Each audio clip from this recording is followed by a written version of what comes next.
The Silent Clause. Episode 3, The Whistleblower. Charisse didn't go home that night. She couldn't. The messages kept replaying in her mind. You're not the only one. I have proof. She sat in her car outside the studio parking lot, staring at her phone, waiting for it to make sense on its own. It didn't. At 2:13 a.m., another message arrived. Don't involve Starlene. Meet me alone. An address followed. Old District. Closed cafe. No name attached. Just coordinates. Charisse hesitated for a long time. Then she drove.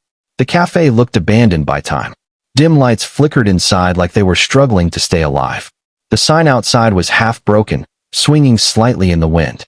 Inside, only one man waited. Mid-40s. Tired eyes. A jacket that had seen better years.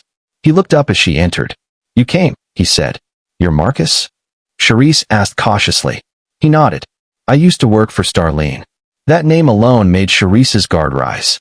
I don't trust them, she said immediately. Marcus gave a faint, humorless smile. Good.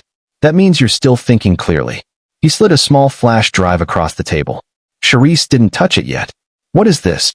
Evidence, Marcus said. And your contract history. The real one. Her stomach tightened. My contract is real. Marcus shook his head. Not all of it. That sentence changed the air in the room. He leaned forward slightly. I worked in legal compliance, Marcus said. My job was reviewing artist agreements. Charisse watched him carefully. And I started noticing patterns. He paused. Pages that didn't match original drafts. Signatures that didn't align with metadata timestamps. Clauses inserted after execution dates. Charisse frowned. That's not possible. It is when the system is controlled from the inside. She looked down at the flash drive. I don't understand.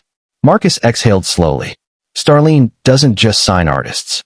They build layered contracts. What does that mean? It means the document you signed is not the document they enforce. Silence. Heavy. Uncomfortable. Charisse finally reached for the flash drive. Marcus pulled out a folder next. Inside were printed documents. Contracts. Amendments. Emails. Screenshots. Charisse flipped through them slowly. At first, it all looked normal. Then she noticed inconsistencies. Different font styles across identical sections. Page numbers that didn't align. Watermarks that changed between versions. Her hand slowed. This is edited, she said. Marcus nodded. After signing. Charisse looked up sharply. That's illegal. Yes, Marcus said. That's why I left. He pushed another document toward her. Look at this one. Charisse did. It was her contract. But a different version. One she had never seen before. Her breath caught. This isn't mine. Marcus pointed. Look at the signature block. She zoomed in. Her signature was there. But something felt wrong. It looked reconstructed. Digitally replicated. Not written. Not human. Generated. Charisse's voice dropped. You're saying someone forged my signature? Marcus didn't answer immediately. Then, I'm saying multiple artists' signatures were reconstructed using stored samples. Her mind went blank for a moment. That's insane. I wish it was, Marcus replied. Charisse leaned back slowly. If this is real, why hasn't anyone exposed it? Marcus laughed once, but there was no humor in it. Because most people sign settlements before it gets that far. And the ones who don't. He looked away. They disappear from the industry. Charisse felt a chill run through her body. She looked down again at the files. Names she recognized. Artists she used to admire. Gone. Not dead. Just gone. No releases. No interviews. No explanation. Her phone buzzed suddenly. She flinched. Unknown number. Marcus noticed her reaction immediately. Don't answer that, he said quickly. Charisse ignored him and picked it up. Hello. A distorted voice. You've been meeting someone.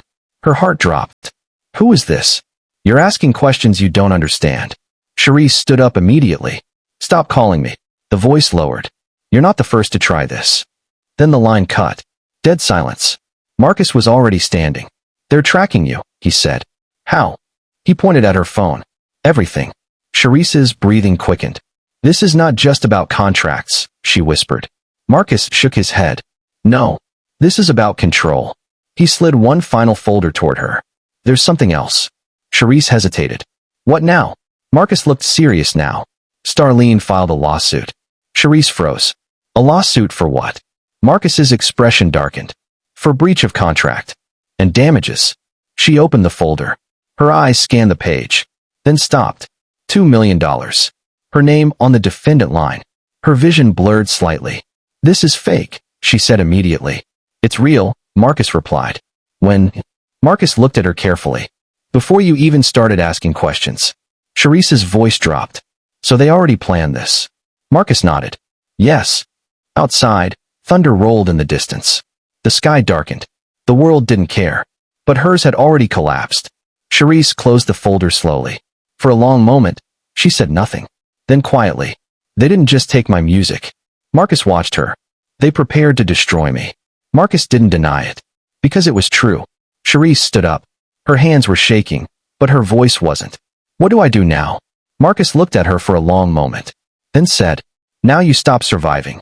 And start fighting. Watch out for next episode of The Silent Clause.